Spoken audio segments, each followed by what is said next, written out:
مفسرین کے درمیان حضرت ذوالکفل کے بارے میں الگ الگ رائے ہے۔ علامہ ابن کثیر رحمۃ اللہ علیہ نے ذوالکفل کو بھی انبیاء علیہم السلام کی فہرست میں شامل کیا ہے، اور یہ بتایا کہ حضرت اسماعیل اور حضرت ادریس کے ساتھ حضرت ذوالکفل کا تذکرہ، یہ اشارہ اس طرف ہے کہ حضرت ذوالکفل بھی پیغمبر تھے، اگرچہ قرآن مجید میں ان کے زیادہ حالات کا تذکرہ نہیں ہے۔ اسی طرح تاریخی کتب میں بھی حضرت ذوالکفل کا کوئی زیادہ تذکرہ نہیں ہے۔ بعض دوسرے مفسرین کی یہ رائے ہے کہ یہ نبی نہیں تھے بلکہ اللہ کے بہت نیک انسان تھے، اللہ کے ولی تھے، صالحین میں ان کا بڑا مقام اور رتبہ تھا۔ بہرحال حضرت ذوالکفل کے بارے میں مفسرین کی الگ الگ رائے۔ بعض مفسرین کی رائے ہے کہ یہ پیغمبروں میں سے تھے، بعض کی رائے ہے اللہ کے نیک بندوں میں سے تھے، بعض کی رائے ہے کہ ایک پیغمبر گزرے ہیں جن کا قرآن میں تذکرہ ہے، حضرت یسع علیہ السلام۔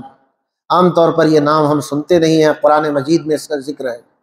حضرت یسع علیہ السلام جب بوڑھے ہوئے تھے، انہوں نے اپنے کام کے لیے، ذمہ داری دینے کے لیے، خلیفہ بنانے کے لیے لوگوں کے سامنے ایک بات رکھی تھی۔ یہ باتیں امام ابن جریر نے تفسیر کے امام مجاہد کے حوالے سے باتیں لکھی۔ حضرت یسع علیہ السلام جب بوڑھے ہو گئے، ضعیف ہوئے، ان کا ارادہ ہوا کہ میں اپنا کسی کو خلیفہ بناؤں۔ یہ خلیفہ کیا ہوتے ہیں؟ خلیفہ کیوں بنائے جاتے ہیں؟ خلیفہ ذمہ داری دی جاتی ہے کہ میں نے جو زندگی بھر کام کیا ہے وہی کام آپ کو کرنا ہے اور آگے لے کر چلنا ہے۔ حضرت یسع علیہ السلام نے اپنے تمام ساتھیوں کو جمع کیا اور یہ لوگوں کے سامنے کہا میں اپنا خلیفہ بنانا چاہتا ہوں، اس کے لیے 3 شرطیں۔ پہلی شرط یہ ہے کہ میں اس کو خلیفہ بنانا چاہتا ہوں جو دن میں ہمیشہ روزہ رکھ کر گزارتا ہے، یعنی زندگی میں روزے رکھ کر وقت گزارتا ہے، اللہ کے لیے وہ بھوکا رہتا ہے۔ دوسری شرط خلیفہ بنانے کے لیے میری یہ ہے کہ وہ رات کی تنہائی میں مصلی بچھا کر اللہ کے سامنے رونے والا ہو، اللہ کو پکارنے والا ہو، رات میں جاگ کر عبادت کرنے والا ہو۔ تیسری شرط یہ ہے کہ اس نے کبھی غصہ نہ کیا۔ یہ آسان بات نہیں، اس نے اپنی زندگی میں کبھی غصہ نہ کیا۔ ایک آدمی کھڑا ہوا، بالکل بعض روایتوں میں اجنبی تھا، اس کو کوئی پہچانتا نہیں تھا۔ وہ کھڑا ہوا کہنے لگا یہ شرطیں مجھ میں پائی جاتی۔ حالانکہ حضرت یسع علیہ السلام کے مجمع میں جو ساتھی بیٹھے ہوئے تھے بہت پرانے تھے، کام کرنے والے، قربانی دینے والے تھے، ان میں سے کوئی نہیں کھڑا ہوا۔ ایک اجنبی آدمی کھڑا ہوا جس کو کوئی لوگ پہچانتے نہیں تھے۔ وہ یا تو لباس بدل کے آیا تھا، رنگ روپ بدل کے آیا تھا، بھیس بدل کے آیا تھا، نہ جانے کیا تھا۔ کھڑا ہوا، اس نے کہا یہ شرطیں مجھ میں پائی جاتی۔ حضرت یسع علیہ السلام نے خاموشی اختیار کی، اس کو خلیفہ نہیں بنایا، مجلس ختم ہو گئی۔ دوسرا دن آیا، حضرت یسع علیہ السلام نے پھر اپنے ساتھیوں کو جمع کیا، پھر اعلان کیا کہ میں اپنے بعد ایک خلیفہ بنانے جا رہا ہوں جس میں یہ 3 شرطیں پائی جائیں گی، جو ہمیشہ روزہ رکھتا ہے، رات میں عبادتیں کرتا ہے، اور جس نے زندگی میں کبھی غصہ نہ کیا ہو میں اس کو خلیفہ بناتا ہوں۔ کوئی ہے یہ 3 شرطوں والا تو کھڑا ہو جائے۔ مجمع میں پھر سناٹا چھا گیا۔ کل جو آدمی کھڑا تھا پھر دوبارہ وہی کھڑا ہوا، اس نے کہا یہ شرطیں مجھ میں پائی جاتی۔ تو حضرت یسع علیہ السلام نے اس کو خلیفہ بنا دیا۔ وہ کون تھے؟ وہ حضرت ذوالکفل تھے۔ علامہ ابن جریر کے مطابق یہ حضرت ذوالکفل وہی ہیں جس کا تذکرہ اللہ تعالیٰ نے سورہ انبیاء کی آیت نمبر 85 اور 86 میں کیا ہے۔ تو حضرت یسع علیہ السلام نے ان کو خلیفہ اور ذمہ داری دی۔ شیطان کو بڑا غصہ آیا۔ ایسے موقع پر شیطان یہ چاہتا ہے کہ جس آدمی کو رسپانسبلٹی، ذمہ داری ملی ہے، یہ آدمی اس مقام سے گر جائے، کہیں یہ ایسا نہ ہو کہ حضرت یسع کا کام یہ آگے بڑھانے لگ جائے اور دین کا کام کرنے لگ جائے۔ دین کے کام کے رکاوٹ کے لیے ہمیشہ شیطان آتا ہے۔ شیطان نے اپنے حواریین کو جمع کیا اور کہا اس مقام و مرتبے سے حضرت ذوالکفل کو کیسے ہٹایا جا سکتا ہے۔ تو شیطان کے حواریین نے کہا ہم زمانے سے ان پر محنت کر رہے ہیں، کبھی وہ راستے سے ہٹا نہیں، بھٹکا نہیں، وہ اللہ کا نیک بندہ ہے، ہم اس کو کبھی خدا کے راستے سے ہٹا نہیں سکتے۔ شیطان نے اصرار کیا، دیکھو محنت کرو، کسی طرح اسے راستے سے ہٹاؤ، کوئی ایسی چال چلو کہ اس سے وہ بھٹک جائے۔ تو سارے شیطان کے دوست احباب کہنے لگے یہ ہمارے بس کی بات ہے۔ تو شیطان نے یہ خود ذمہ داری لی کہ میں حضرت ذوالکفل کو راستے سے ہٹانے کی کوشش کروں۔ تاریخی روایت میں ہے کہ حضرت ذوالکفل ایسے ہی عام آدمی نہیں تھے، بعض روایتوں سے پتہ چلتا ہے نیک ہونے کے ساتھ ان کو اس سوسائٹی میں جہاں رہتے تھے ان کو حکمرانی حاصل تھی۔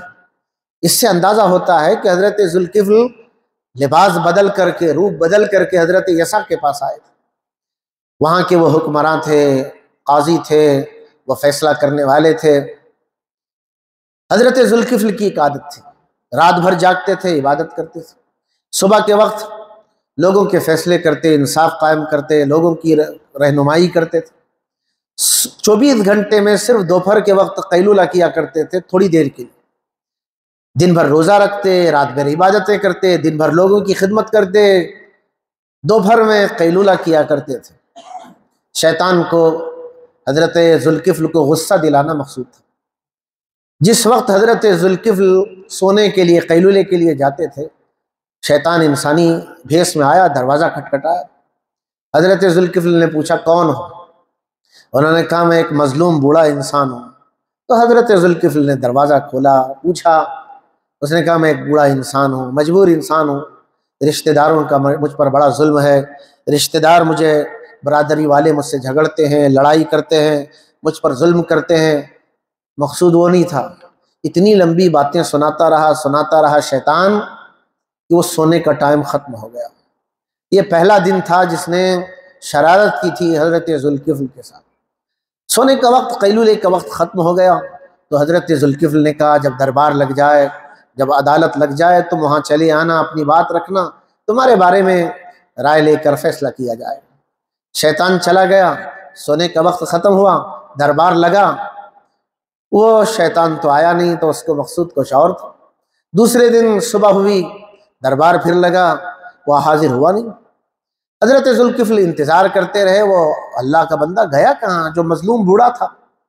دوسرے دن سونے کا وقت آیا، پھر اس نے دروازہ کھٹکھٹایا اور آ کر حضرت ذوالکفل نے پوچھا کون ہو؟ کہا میں مظلوم بوڑھا ہوں، بات رکھنے کے لیے آیا ہوں۔ حضرت ذوالکفل نے دروازہ کھولا، پوچھا بھائی کل ہم نے آپ کا انتظار کیا، آج بھی دربار لگا تھا، آپ کا انتظار ہوا، آپ کیوں نہیں آئے؟ تو اس شیطان جو انسانی لباس میں تھا کہنے لگا کیا کریں حضرت، میرے رشتہ دار بڑے چالاک ہیں، جب معلوم ہوا ان کو کہ میں اپنی بات آپ کے پاس رکھا ہوں اور عدالت میں مقدمہ دائر ہو چکا ہے، تو میرے رشتہ دار منت سماجت کرنے لگے، کہنے لگے تم ان کے پاس اپنی بات مت لے جاؤ، ہم کمپرومائز کر لیں گے، مسئلہ حل کر لیں گے۔ جب آپ کا دربار ختم ہوا تو پھر مجھ سے بکھر گئے اور میرا مسئلہ اسی ادھورا رہ گیا، پھر میں آپ کے پاس آیا۔ تو حضرت ذوالکفل کے سامنے اس نے ایسی لمبی داستان سنائی۔ دوسرے دن بھی سونے کا وقت ختم ہو گیا۔ مقصود ستانا تھا، غصہ دلانا تھا، جو تیسری صفت تھی۔ تو حضرت ذوالکفل نے کہا ٹھیک ہے، پھر دربار میں چلے آنا، تمہارا مسئلہ پیش کیا جائے گا، بات رکھی جائے گی اور فیصلہ ہو۔ حضرت ذوالکفل کا دربار دوسرے دن بھی شام میں لگا، تیسرا دن آیا، تیسرے دن بھی صبح بھی لگا، وہ بوڑھا آدمی آیا ہی نہیں۔ تیسرا دن قیلولے کا آیا، سونے کے لیے حضرت ذوالکفل گئے۔ ظاہر ہے 2-3 دن تک سویا نہیں تھا۔ اب حضرت ذوالکفل جو سونے کے لیے گئے تو اپنے درباریوں کو، فیملی کو بتا کر گئے اب کسی کے لیے دروازہ کھولا نہ جائے، کوئی آدمی آئے اسے کھٹکھٹانے نہ دیا جائے، اسے روک دیا جائے۔ اب شیطان ہے وہ کسی راستے سے بھی آتا ہے۔ اب حضرت ذوالکفل سوئے تھے، دروازہ زور سے پیٹا جانے لگا، حالانکہ درباری لگے ہوئے تھے۔ حضرت ذوالکفل اٹھے، میں نے تو بتا دیا تھا کہ دروازہ نہ کھولا جائے، یہ کس نے دروازہ کھولا؟ کون آیا ہے؟ پوچھا کون آواز دے رہا ہے؟ کہا میں وہی بوڑھا آدمی ہوں، بوڑھا مظلوم۔ حضرت ذوالکفل نے دیکھا دروازہ تو بند ہے اور آدمی اندر موجود ہے۔ حضرت ذوالکفل سمجھ گئے، کہنے لگے تو اللہ کا دشمن شیطان معلوم ہوتا۔ اس وقت اس نے کہا ہاں میں انسان نہیں ہوں، میں شیطان ہوں، انسان کے روپ میں آیا آپ کو ستانے کے لیے، غصہ دلانے کے لیے، تاکہ حضرت یسع نے جو 3 شرطیں رکھی تھی ان 3 شرطوں میں سے ایک شرط سے آپ محروم ہو جائے۔ بہرحال امام ابن جریر نے اس واقعے کو اپنی صدرت کے ساتھ امام مجاہد کے حوالے سے نقل کیا۔ قرآن مجید کی اس آیت میں حضرت ذوالکفل کا تذکرہ ہے کہ حضرت ذوالکفل کی زندگی تم پڑھو، کیسے غصہ پینے والے تھے، کیسے برداشت کرنے والے تھے۔ اللہ تعالیٰ کے یہاں وہ بندے پسند ہیں جو صفات میں اعلیٰ درجے کے ہوتے ہیں۔ یہ جو تعریف ہو رہی ہے حضرت اسماعیل کی، حضرت ادریس کی، حضرت ذوالکفل کی، یہ صفات پر تعریف ہو رہی ہے۔ وہ کہ یہ کیوں سنایا جا رہا ہے؟ یہ قرآن پڑھنے والوں کو سنایا جا رہا ہے دیکھو اللہ کے یہاں قدر و منزلت ملتی ہے صفات میں۔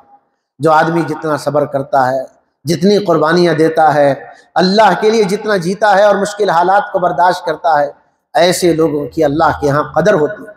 وَإِسْمَاعِيلَ وَإِدْرِيسَ وَذَوالکفل، یاد کرو اسماعیل کو، ادریس کو، ذوالکفل کو، کل من الصابرین، یہ ہر ایک صبر کرنے والوں میں سے۔ یہ تعریف کون کر رہا ہے؟ یہ تعریف اللہ کر رہا ہے، اور اللہ تعالیٰ کیا فرما رہے ہیں؟ کل من الصابرین، ان میں سے ہر ایک صبر کرنے والے تھے۔ صبر کے بدلے ہمیں نے کیا دیا؟ وَأَدْخَلْنَاهُمْ فِي رَحْمَتِنَا، ان سب کو ہم نے اپنی رحمت میں لے لیا۔ اللہ جس کو اپنی رحمت میں لے لے، اب اس کے لیے آسانیاں ہی آسانیاں ہیں۔ وَأَدْخَلْنَاهُمْ فِي رَحْمَتِنَا، ہم نے ان سب کو اپنی رحمت میں داخل کر لیا۔ پھر اللہ تعریف کر رہا ہے اِنَّهُمْ مِنَ الصَّالِحِينَ، یہ سب اللہ کے بندے نیک لوگوں میں سے تھے۔ اللہ تعالی ہمیں سمجھنے کی توفیق عطا فرمائے۔